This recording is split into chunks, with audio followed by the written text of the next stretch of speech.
Eastern is the shuttle airline. It's second nature to me to take the Eastern shuttle. Wouldn't think about using anybody else. I know there's lots of competition, but they're the people I just go to. And I'm happy with it. And I don't think I'd go to any of the other airlines. I think the Eastern shuttle has always been very efficient. It's become even more so with the improvements. Improvements like snacks and beverages, roomier seating, and more comfortable terminals. The Eastern Air Shuttle Plus. You've gone from a cab ride to closer to a limousine ride.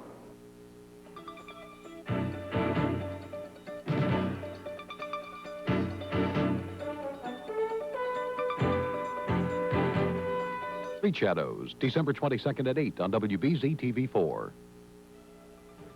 Next on Nightcast, tense moments in Springfield tonight as firefighters take control of a potentially explosive propane leak. A tragic and shocking story unfolding in connection with the death of a 14-year-old Canton boy. But tonight's top story, the head of the CIA is hospitalized as news breaks of an apparent Contra connection break-in. Late details next on Nightcast. Live from WBZ-TV4, Jack Williams, Liz Walker, Bob Lobel, Dave Murray, and Joyce Cole-Haywick. This is Eyewitness News. Nightcast. Good evening. Here's what's happening tonight. California investigators say an apparent Contra connection break-in was a, quote, professional job by someone who knew what they were looking for. Taken from the office of Albert Hakim's attorney, a file said to contain information on the sales of weapons and nuclear security devices to Iran. The Iranian-born Hakim has been linked to both the secret U.S. arms shipments to Iran and the transfer of funds to the Contras from those arms sales. Tonight, a man whose role is still uncertain in the Contra connection remains hospitalized. 73-year-old CIA Director William Casey is in stable condition after suffering a minor cerebral seizure at his office and another at a local hospital. It's a seizure in which his arms and legs suffered multiple spasms for a period of about a minute.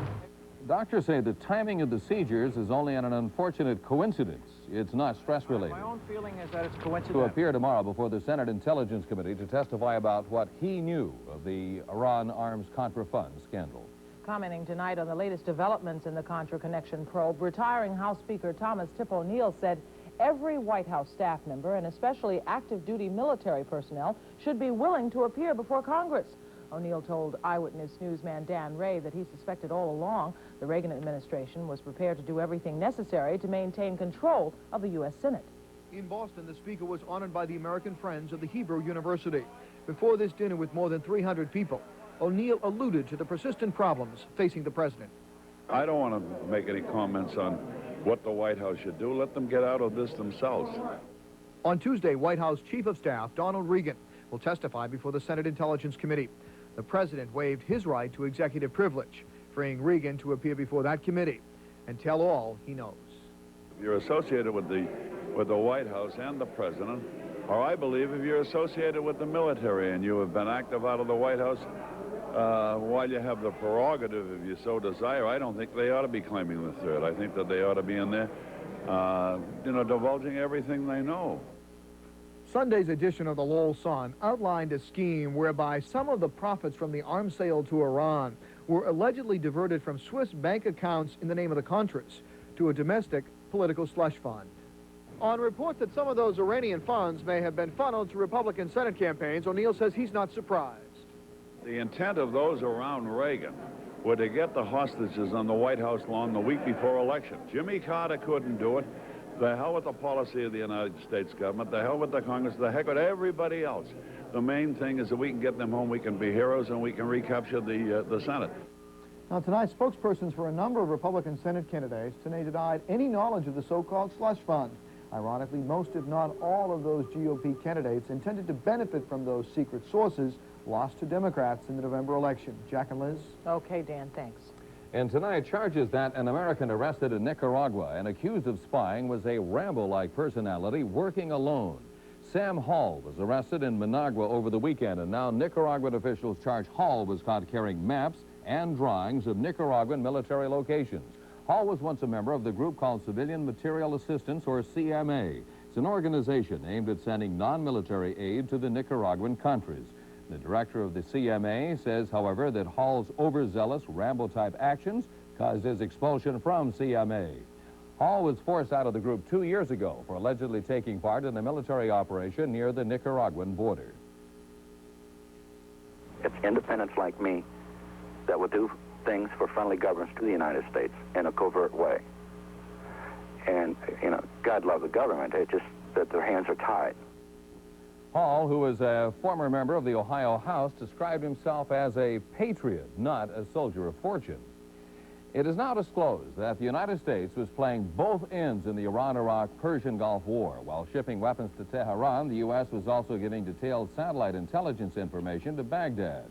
Administration sources told NBC News the pipeline to Iraq was opened 2 years ago when it appeared as though Iran just might win the war. Liz? Here in New England tonight, 2 major highways were still closed late into the evening near Springfield because of a potentially dangerous gas leak from a propane tanker. As Eyewitness newsman David Whitman reports, the firefighters decided to control the propane gas by starting a fire. All night, Springfield firefighters monitored a fire that they set to lessen the danger of an explosion from the leaking propane. The trouble started when this Aero propane tanker from Belchertown broke its drive shaft on a downtown street. The shaft severed a line and the propane began to leak. Propane is very, very highly flammable and explosive. Anything to set it off. A spark from an ignition from a car, anywhere from a spark from a cigarette. Police moved in quickly to seal off the area and establish a command post. More than 300 people were evacuated, many of them from the Springfield newspapers, where the presses actually stopped briefly. Parts of 2 major interstates, 91 and 291, were closed with traffic rerouted around the leak. Springfield's homeward commute looked more like Boston's. Safety officials decided against offloading the gas to another tanker, opting instead for redirecting it and a controlled burn-off. The amount of gas being released is controlled. We have the fire department over with the truck right now spraying that down, plus gas people who are monitoring the amount of gas that's being released. And that's why it looks so simple. It's not really that simple. It's a lot going into it. Once the gas was ignited and the situation under control, there were sighs of relief and some thoughts of what could have happened. The potential is unbelievable. It definitely would have taken the highway out. Anybody that would have leveled the building, no doubt about it. The controlled fire is still burning, and the 2 highways and some railroad tracks nearby are still closed. And now fire officials are thinking in terms of around dawn for the end of the emergency and the start, at least, of the return to normal in downtown Springfield. Liz? Okay, David, thank you. And several hundred people attended a funeral service today for Sean Ouellette at St. Gerard Magella Church in Canton.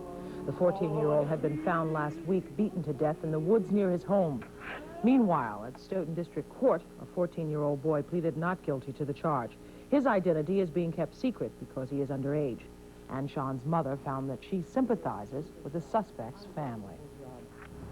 And we want to know how heartfelt and how heartbroken we are for this young child who's being charged, for his parents, because it's a hard thing. I know it would be hard for me if it was something my son did. The Quincy Patriot Ledger reported today the suspect repeatedly told some friends he wanted to kill somebody to see what it felt like. District Court Judge Robert Schreiber ordered the suspect to undergo 20 days of psychiatric examination. Coming up next on our Nightcast, a recommendation for steep salary increases for some of our lawmakers in Washington. We'll tell you why. Also ahead, the very latest on the non-stop around-the-world flight of the Voyager. And we'll show you a well-deserved Christmas celebration on the ice for the red-hot Bruins. Later on 4, Joyce is going to review that new Eddie Murphy movie called Golden Child. Stay tuned. The holidays are here, and CBS has all kinds of things you'll need. Come in now, and you'll save on Sony videocassette tapes for your viewing pleasure in both VHS and Beta. Right now, they're only $4.49 each. Or Vidal Sassoon Pro Dryers and Travel Dryers at an amazingly low $4.99 each after rebate at today's neighborhood drugstore.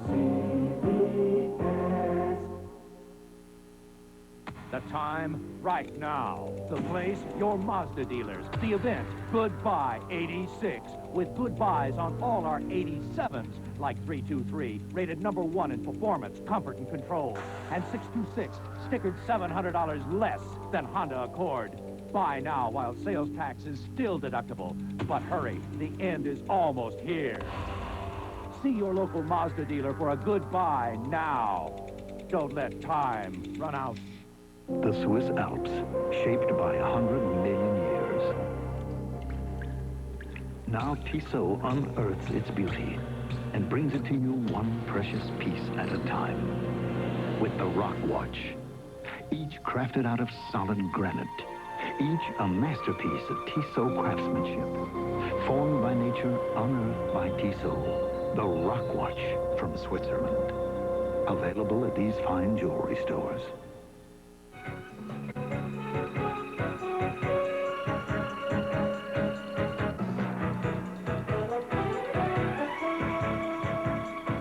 There's nothing more important than good health, is there? So, if you're thinking of joining a health maintenance organization, remember, some are better than others. Fortunately, Blue Cross and Blue Shield has HMOs all across the state. Make sure you get the best, because your health depends upon it. Make sure your HMO is a Blue Cross and Blue Shield HMO.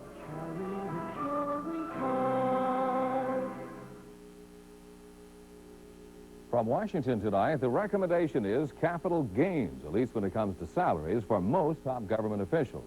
A federal commission is calling for as much as an 80% pay raise for Washington officials next year. Now, for example, members of Congress who now make just over $75,000 per year would see their salaries increase to $135,000. Cabinet members now making $88,000 would make $160,000. And the vice president, who now makes $100,000, would make $175,000. It is up now to President Reagan to decide whether to include the commission's recommendations in the fiscal 1988 budget. Liz? In other news we're following tonight, Boston Police Commissioner Francis Roach's plans for cleaning up his department are coming under fire from a licensing board commissioner. Commissioner Andrea Garguello says she's disappointed at the department's efforts. A federal grand jury is probing reports of bribes to police officers by licensed liquor establishments. More than 3,000 employees returned to their regular offices at One Post Office Square today in Boston for the first time in nearly a week. The building was evacuated last Tuesday as an electrical fire filled that high-rise with smoke. 3 people remain hospitalized as a result of the blaze, only one in serious condition. Representatives from the state Senate and House have reached agreement tonight on what they're calling the toughest drunk driving law in the nation. The new bill, which goes into the full House for a vote tomorrow, calls for stronger penalties, longer license suspensions, and a mandatory 10-year sentence for vehicular homicide. Jack? Well, the odyssey of that strange-looking airplane called the Voyager is continuing tonight, and Dave Murray has been following his progress, and here with the very latest. Dave? You bet. As you said, Jack, the experimental plane Voyager continues its journey tonight. It's flying by the Hawaiian Islands earlier, now approaching Wake Island on its way towards the Philippines, as the 2-pilot crew tries to become the first to circle the world on 1 tank of gas. It's a 10-day, 27,000-mile trip that started at Edwards Air Force Base yesterday and will then move into the southern hemisphere before swinging back into the southern U.S. Now, the only concern is the weather at this point. They will have to move along the north side of a tropical